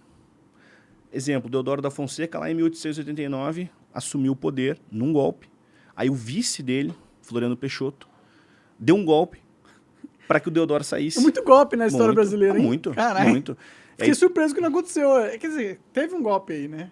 Recentemente. Não, se a gente for entrar no mérito, assim, ó, a eleição com o Lula por si só, na forma como eu entendo, ela já é um golpe, claro. E a forma com que o Xandão ignorou a Constituição, implementou censura, isso aí é um golpe. Não, né? a forma como, por exemplo, burlaram os regramentos do impeachment da Dilma, é um exemplo. Então, assim, tem uma série de golpes que ocorreram na história brasileira no seu todo. O Brasil teve, por exemplo, um presidente, que foi Arthur Bernardes, que administrou o Brasil em estado de sítio. Ou seja, nós já tivemos uma série de guerras civis. O Brasil não é um país que tem uma república pacificada. Aí tu fizesse referência ali no começo, né? A minha relação com o Brasil Paralelo. Então, eu fui convidado para auxiliar ali na elaboração intelectual de alguns dos primeiros documentários da empresa, né? Como A Última Cruzada. Depois da Última Cruzada, lançamos o documentário sobre 64, Brasil entre Armas e Livros, né? E ajudei ali, tanto como entrevistado, como alguém que era, assim, procurado para prestar algum esclarecimento, algum tipo de aconselhamento, algum tipo de direcionamento bibliográfico, etc. Tá. Aí o que acontece? Nós temos um documentário sobre esse período, que é um período bastante espinhoso dentro da nossa história. Aí, em vez do, digamos assim, da inteligência nacional discutir o período, automaticamente eles já foram chamados ali de adeptos da ditadura, etc., coisa que o documentário de fato não apresenta. Eu ajudei a formar aquilo ali. Uhum. Então, essa discussão, ela não é uma discussão necessariamente séria, porque, dependendo do caso, isso acontece com Paulo Freire, com o 64, com o Getúlio, é uma questão assim, Brasil de Médici. É ame o tema ou deixe. Sabe? Uhum. Então, já é um tipo de repulsa com a oposição oposta. Então, se eu não respaldo, de fato, sei lá, a atuação política do Marighella, automaticamente a pessoa está achando que eu estou tratando, sei lá, o Ustra como herói. Entendi. Tá entendendo? Tá tudo extremo, né? Se você não tá no extremo, esse extremo te coloca num outro extremo, mesmo que você não seja realmente Então, do e aí o outro documentário, que a gente entrou nesse período de 64 e tal, República, acaba dentro das possibilidades, discutindo um pouco esse drama institucional que o Brasil vive. Então, a gente vive uma conjuntura que, durante todo o século XX, o Brasil viveu ou um golpe claro, ou tensões de que um golpe ocorreria, ou, dependendo do caso, alguma espécie de efeito, como uma espécie, aspas, assim, de contragolpe do que aconteceu. Uhum. Então, imagine, a gente aprende, dependendo do caso, coisas erradas, até no tema. Por exemplo, café com leite. Café com leite é uma definição errada. Por quê? Pensemos assim, a Minas, naquele momento, exportava mais café do que leite. Então, até o título está errado. Seria café com café. Entendi. Mas parei que eu vou continuar. Aí o que vai acontecer? Minas e São Paulo. A imagem que a gente tem é como se definissem a República Brasileira dentro de um esquemão, né? Tá, mas espera aí. Nós tivemos Epitácio Pessoa, presidente paraibano. Hermes da Fonseca, presidente gaúcho. A gente aprende que era um presidente paulista e um presidente mineiro. Tá, mas espera aí. Eu tive Prudente de Moraes, Campos Salles e Rodrigues Alves, 3 paulistas. Não. E aí a gente começa a levantar uma série de questões. E a gente 3 tenta... paulistas na sequência. A sequência. Entendi. Aí a gente tenta datar, assim, tá bom. Quando aquele Brasil foi chamado de café com leite, a gente entra lá na Era Vargas, que é o momento do chamado Estado Novo. Então, aquilo que aconteceu antes, República Velha, café com leite, você desqualifica para poder, de fato, legitimar aquilo que você faz. Uhum. Ainda, dentro dessa conjuntura, existia a participação política de outros estados e de outros agentes. Exemplo, até ele ser assassinado, ele foi assassinado na porta de um hotel no Rio de Janeiro, Pinheiro Machado era o grande articulador da política brasileira naquele momento. Nós tínhamos uma oligarquia, lideranças mineiras, paulistas, gaúchas, baianas, que de fato escolhiam de fato quem seria o presidente, entendeu? A gente tinha. Entendeu? Isso acontecia. Isso acontecia. Acontecia? Entendeu? Agora, nessa linha, exemplo, pô, a transitoriedade, a sequência, ela era feita assim, deliberadamente. Olha, eu escolhi aqui, é tu que vai ter que assumir. Sei lá, tem coisas que no Brasil, pegando esse período, até hoje são dramas. O Epitácio Pessoa denunciava, exemplo, políticas meramente assistencialistas que aconteciam no Nordeste. Nós estamos falando aqui do começo do século XX. Caralho. Então, assim, foi presidente do Brasil de 1918 a 1922. Antes dele ser presidente, ele foi membro do STF. E aí ele denunciava, não, peraí, isso aqui é um absurdo. Isso aqui é um assistencialismo barato. E aí demorou 100 anos e a gente ainda continua Aí, dependendo fazendo. do caso, a pessoa, ela acha que ela tem uma visão, dependendo do caso, crítica, social, sobre o Brasil, quando ela critica uma política como, sei lá, o Bolsa Família, tá? Uhum. Tá, mas espera aí, isso já era apresentado pelo Epitácio Pessoa. É como se o Brasil estivesse preso no mesmo lugar há 100 anos. Que loucura, né? Terrível. Pior que eu sinto bem isso, como se o Brasil tivesse parado no tempo. Em relação ao mundo, é só olhar a China, que não tem uma democracia nem nada, é uma ditadura, mas mesmo sendo uma porra de uma ditadura, os caras conseguiram, porra, criar uma civilização desenvolvida, avançada, tá ligado? Depende do que você acha que é uma civilização, né? Que se você porra, se você for olhar só pelo recorte econômico, tecnológico, tá bom? Se é só isso que vai definir o que é uma civilização, ok, então a China é uma civilização. Se a gente for entender civilização, entendendo o que é o homem, esses aspectos, digamos assim, da dignidade humana, aí a gente entra numa outra chave que talvez a China não seja uma civilização. Não, claro, como direitos individuais, a China não é um exemplo de porra nenhuma. Eu entendo, nesse sentido, sim. Mas, pô, se o Brasil entrar na guerra com a China, o Brasil não tem nenhuma chance de ganhar da China. Tipo, a China se tornou um país Então, vastamente aí a gente fraciona. superior, Aí né, a ao gente Brasil. fraciona. Então, exemplo, bom, no recorte exército, tecnologia, economia. Tá bom, nisso aqui estamos aquém. Mas, dependendo do caso, eu não trocaria viver no Brasil por viver na China de maneira alguma. Dependendo do caso. Entendeu? Então, é aí que tá. Da mesma forma que eu fraciono para fazer um comparativo econômico, eu posso fracionar e fazer um comparativo na liberdade que eu tenho de ter a minha família no modelo que eu quero. Claro, né? Entendeu? Em questão de liberdade, De poder ir lá é numa uma missa. merda. Sim. Tá entendendo? Então, aí, o que é civilização? Nesse contexto, eu entendo. A gente né? ramifica isso. Eu entendo esse ponto. Economicamente, não há comparativo. Exército, não há comparativo. Se o Brasil entrar, por exemplo, numa guerra com a China, o Brasil não consegue incomodar sequer como um peido. Agora, tá bom? E o resto? Ainda, dentro da história militar brasileira, o Brasil não é um país que se notabiliza por sempre ter tido um exército organizado. A gente nunca teve, No né? sentido um assim, de força bélica no mundo. Sim. Não, nós já tivemos. Nós vencemos a Guerra do Paraguai, por exemplo. O Paraguai, né, pô? Não vai nessa. Não vai nessa.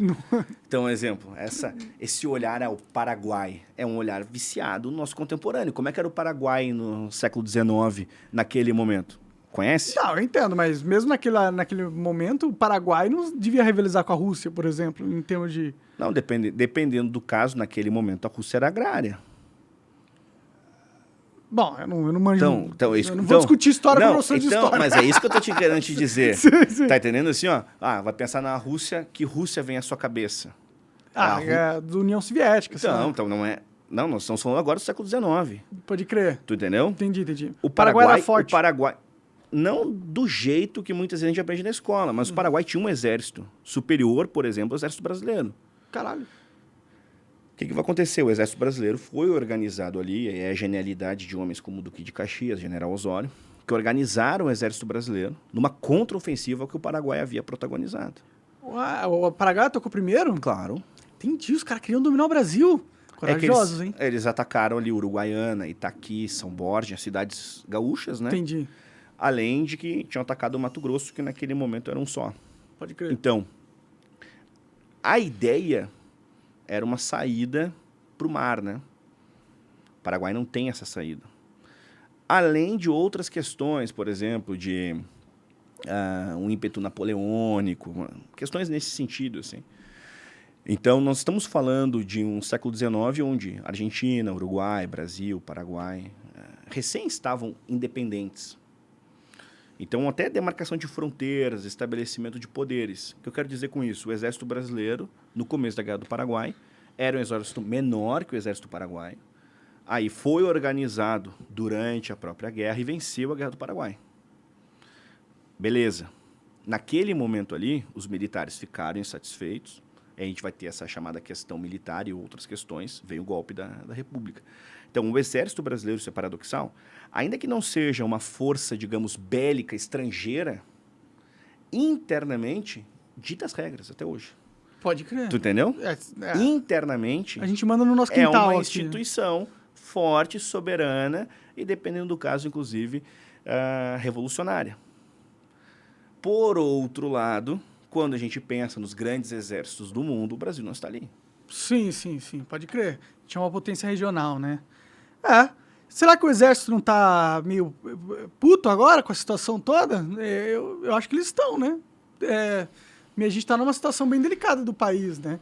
Se eles já têm essa propensão para agir, como eles sempre agiram, por que eles não agiram, né? Vai ver, não mesmo, estão. Vai ver, mesmo não tendo estão. o 8 de setembro, né? Que Mas foi vai ver, as principais lideranças não estão. Eu não tenho informação. Né? Depois da vitória do Lula, a quantidade de pessoas que se apresentaram como tem informações, existe um plano, tic-tac, 72 horas. 72 horas, entendeu?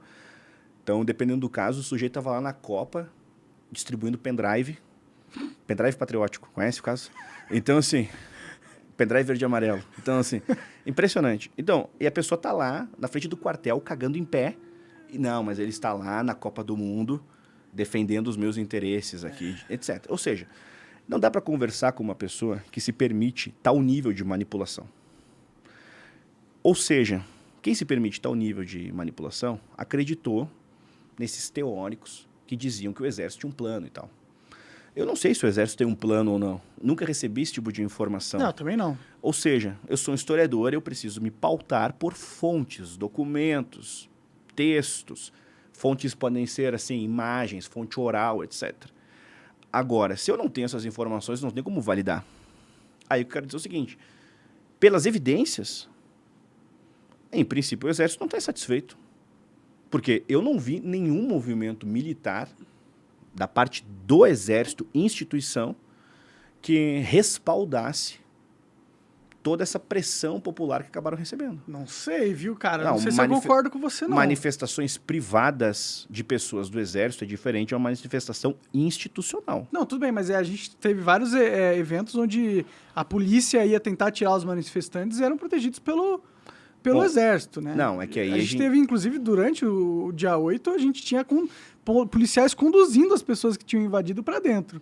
Não, mas só que aí a gente entra em manifestações também de ordem, dependendo do caso particular do quartel, daquele comando ali, proteção de pessoas. Eu estou falando de manifestação política, institucional, um texto, uma pressão efetiva, como a história do Brasil já teve. Exemplo, antes do golpe da República, Dom Pedro já sabia que o exército estava insatisfeito, que o exército não legitimaria aquele modelo político como estava, que o exército não queria, exemplo, o gabinete Ouro Preto.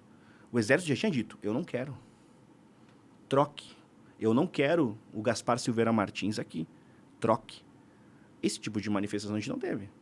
É isso que eu quero dizer. Manifestações privadas, de soldados, cabos, dependendo do caso, assim, até manifestações de ordem de uma base que a gente sabe que apoia o governo Bolsonaro, etc. Tudo bem, isso aconteceu. Isso é óbvio que eu não posso negar. Isso é um fenômeno. Agora, por outro lado, manifestação institucional. Em 30, antes da Revolução de 30, o Exército estava deixando as claras. Nós não queremos Arthur Bernardes na presidência. Aí o Washington Luiz vai assumir. Washington Luiz, melhora a nossa vida. Washington Luiz não melhorou. Então agora, a gente não quer o teu candidato que seria o Júlio Prestes. A gente vai apoiar o Vargas. Entendi. E eles falavam isso. Tudo claro, né? Abertamente. O Exército tem se mostrado bem fraco, cara, pra ser sincero. Não, aí tu já tá concordando comigo. Tu já concordo.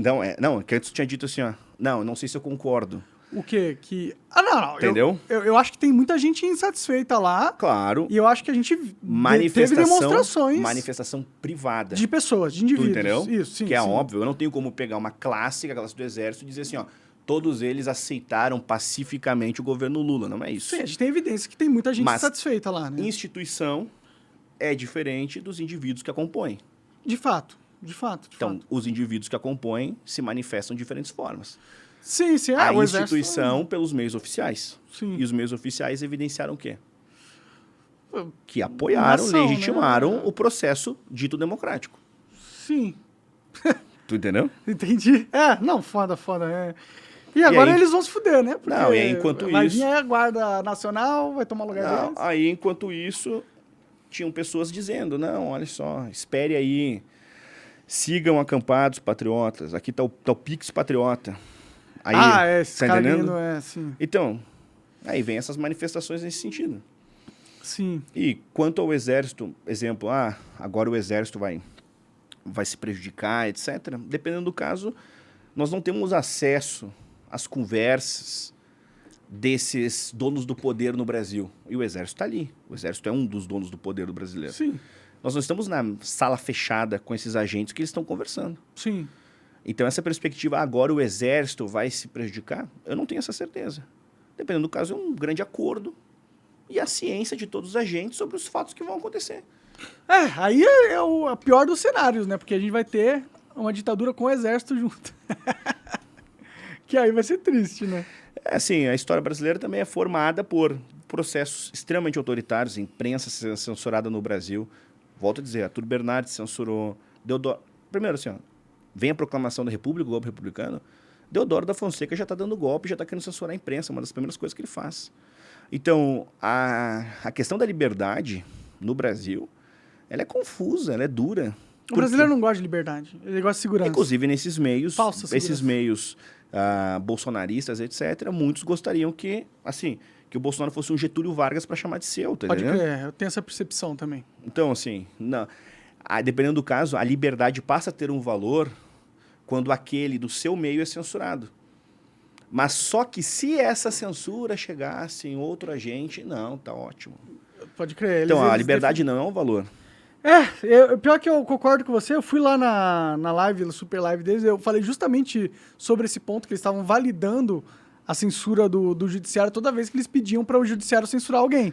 Então, como que vocês são contra a censura se vocês estão tentando utilizar da censura para vantagens próprias? Com tá certeza, ligado? e ainda, quando você participa de uma... você aceitou participar de uma eleição, só estou entrando no aspecto simbólico, tá?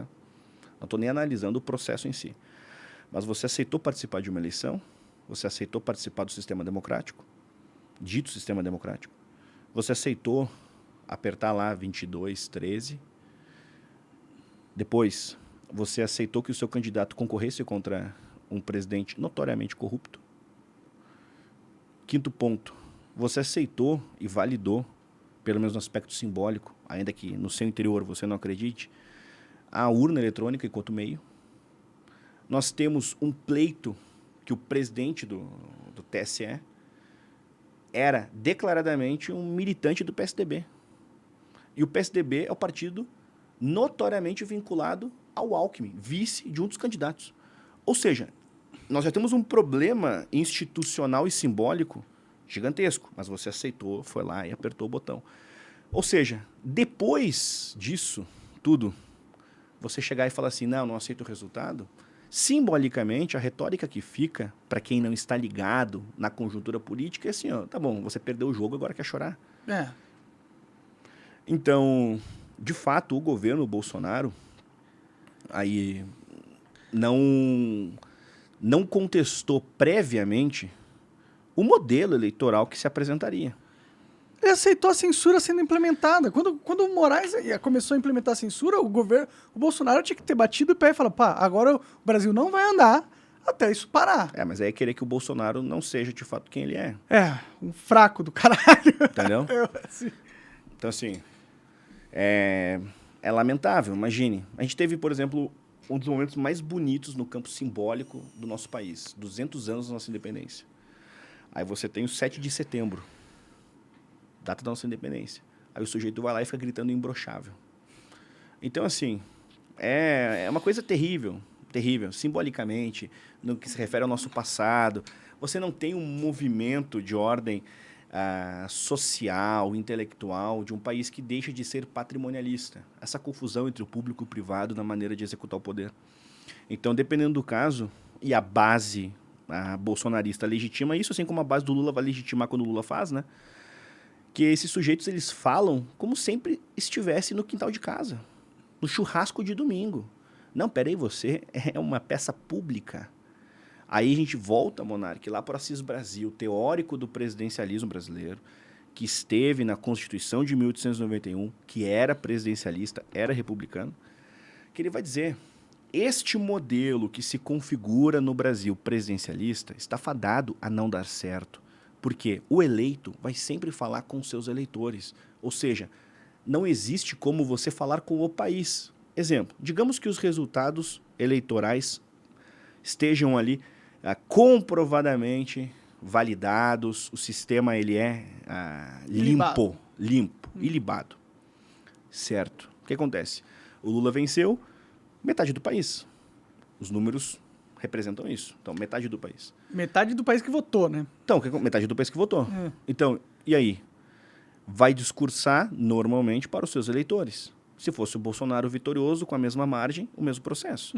E foi uma margem parecida lá com o Haddad. Então, você tem 4 anos que funcionam assim. Quem venceu sempre vai governar, direcionar suas falas, etc., para metade do país. Metade mais um pouco. Metade mais um pouco. Institucionalmente, o país não sobrevive dessa forma.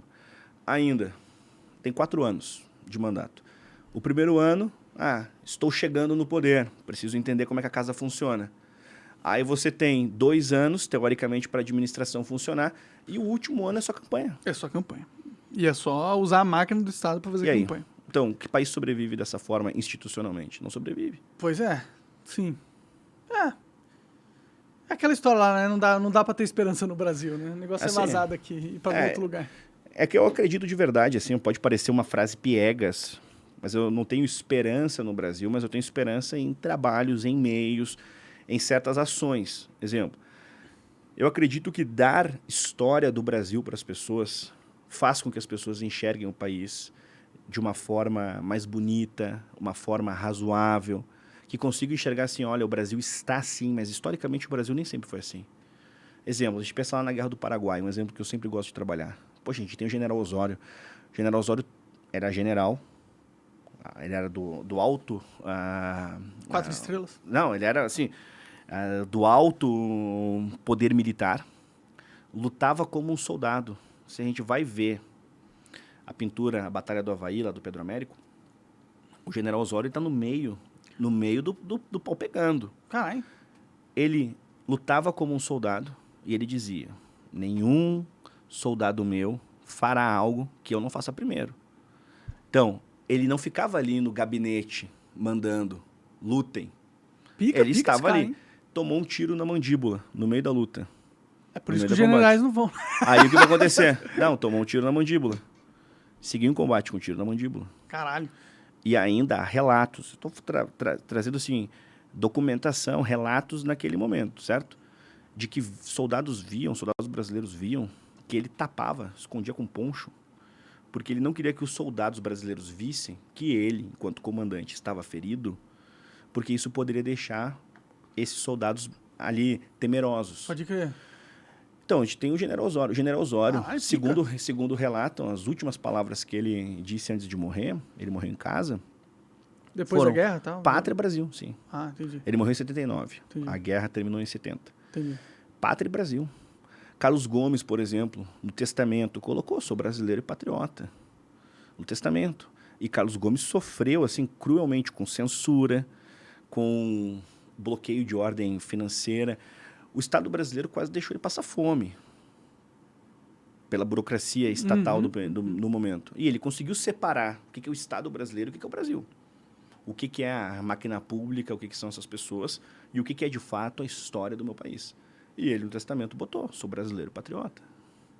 Então, essa maturidade eu tento fomentar nos meus alunos, que consigam fazer essa distinção. O Brasil não é o Lula, o Brasil não é o Bolsonaro, o Brasil não é o Alexandre de Moraes. Nem o Estado, né? Então, o Brasil é uma coisa maior, tem uma história bonita, 5 séculos de história. Imagine. Então, assim, nós temos biografias, evidentemente temos dores, dramas, temos uma série de problemas. Somos um país que, sim, viveu no seu período colonial, durante o seu período imperial, com mão de obra escrava, temos dramas, mas também temos belezas, também temos sutilezas, biografias de grandes homens. Eu sei 2, Carlos Gomes e Eu não conhecia a Osório. história. O cara pica, hein? Parecia um grande líder mesmo, assim. E foi. Talvez Foi. seja por isso que a gente ganhou a guerra também, E né? por isso que ele é, inclusive, o patrono da cavalaria, né? Entendi. Porra, foda demais, eu Muito. sabia. Pô, da hora demais. Eu quero que então as pessoas vão lá, siga você nos seus cursos. Onde eles encontram? Podem me achar pelo Instagram, né? Thomas Juliano. Os cursos, etc., eu normalmente divulgo por lá. Terminei agora um processo de abordagem sobre a Era Vargas.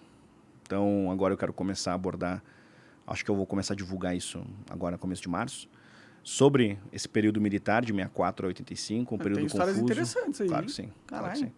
Então, é mais pelo Instagram mesmo, assim, me acompanhar mais por ali. Da hora demais. Então a galera vai lá, tem muito conhecimento que você não passou aqui, porque a gente só tem 2 horas aí pra conversar, mas, porra, agradeço demais por ter vindo aqui, o papo foi excelente, aprendi muita coisa sobre o passado. Eu tenho muita curiosidade sobre o passado do Brasil, porque eu acho que falta mesmo pro brasileiro esse entendimento do passado, até para uma formação de identidade, né? Como que você vai ser patriota se você nem sabe o que é o seu... Ao que você está sendo patriota de verdade, assim, né? Eu tenho uma relação com um país que eu não sei se eu consigo me considerar patriota, entendeu? Porque, eu não sei, só porque eu nasci aqui no Brasil, eu não acho que eu tenho que sacrificar... Por exemplo, seria numa guerra se o Brasil fosse igual aos Estados Unidos. Os caras inventassem de invadir o Vietnã. E aí, seria no Vietnã pra lutar pelo Brasil? Eu não iria, tá ligado? Eu não ia morrer pra lutar pelo Brasil, tá ligado? Que é o exemplo, a Vietnã, tá bom, numa guerra como essa, eu não iria defender o Brasil, entendeu? Assumiria a posição do Bob Dylan, sabe? Sim. Seria crítico a isso. Pode crer. E tentaria produzir cultura a partir da minha crítica. Agora, exemplo, uma guerra como a Guerra do Paraguai, eu seria voluntário da pátria, com certeza, como o André Rebouças foi, como o Dom Pedro II foi. Que eles invadiram antes, Entendeu? Né? Dependendo do caso, dependendo da guerra. Sim. Agora, é difícil ser patriota quando você enxerga institucionalmente pessoas como o Lula, por exemplo, sendo um símbolo da nação. Pois é. Ou o outro que gritava imbrochável. Olha, é difícil ser patriota olhando essas pessoas, esses agentes. Por isso que é fundamental olhar a história do nosso país. E aí a gente vai perceber aquilo que eu mencionei. O Brasil está assim, mas o Brasil não é assim. Então nós temos grandes figuras. Exemplo, citei o Pedro Américo. Como é que ele foi descoberto? Dom Pedro II foi inspecionar uma aula no Colégio Pedro II. Aí tinha um aluno ali que fez um desenho, o professor viu. O desenho era meio que para debochar do imperador.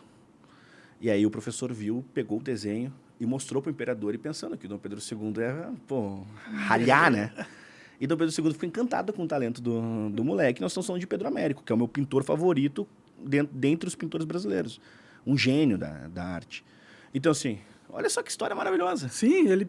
Aí, porque Dom Pedro II viu, gostou do desenho, deu uma bolsa de estudos para ele. Falou, não, peraí, tu tem talento, entendeu? Caralho, ele tinha uma bom senso, autossegurança, né? O cara zoar ele ainda dá oportunidade. Imagine o seguinte, Joaquim Nabuco, o nosso abolicionista.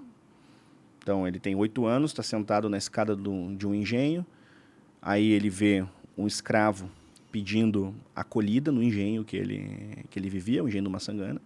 8 anos. Com 8 anos, ele já se dizia abolicionista. Os anos passaram e ele é o abolicionista da nossa história. Então, olha só que história linda. Ele está sentado no engenho do Maçangana, comendo caque, vê um escravo pedindo acolhida, e ele enxerga aquela cena com 8 anos e já se definiu ali abolicionista. Ele passou a vida toda dele atuando em prol da abolição. Tanto é que os primeiros movimentos dele com 15, 16 anos já eram, em tom abolicionista. Então, o Brasil tem no menino, filho da aristocracia, que foi amamentado com leite de escrava, o nosso abolicionista. Isso é maravilhoso. Quando eu enxergo a história brasileira no macro e não no efêmero, eu me sinto muito patriota. Pode crer, pode crer. Tem muitas histórias bonitas mesmo. Vou lá assinar os seus cursos lá para aprender mais, cara. Ah, maravilha, meu querido. Muito obrigado por ter vindo aí. Quer deixar algum último recado aí? Alguma coisa assim? Não, foi um prazer. Eu tenho todo um ranço com podcasts. Tenho ranço histórico. Obrigado por vir. Ranço histórico. Inicialmente eu viria por causa do Bruno Garchagen, que felizmente aconteceu as situações lá com a Mari e com a pequena. Sim. E foi um prazer. Eu fico à disposição de verdade pra gente possa conversar. Da hora, obrigado pela acolhida. E de verdade, e é isso, meu querido. Força, hein? Força, porque você é um inimigo do Estado. E eu estou aqui, pelo menos assim, numa espécie de solidariedade simbólica, porque eu defendo a liberdade. E acho importante, de fato, isso que tu acabou representando, indiretamente. Sim. Bom, me manda cigarro quando eu for preso, estiver na cadeia, entendeu? você manda uns cigarros pra mim. Não, cigarro Marlboro, né? Qualquer um ali pra fazer a troca. Não espere que eu te mande baseado, por exemplo. Né? Eu vou te mandar cigarro Marlboro, Tudo vermelho. bem, eu só quero ter moeda de troca ali na hora pra manter intacto as pregas, né? É isso. Mas obrigado. Então, cara, tchau, galera. Até a próxima. Valeu. Fui.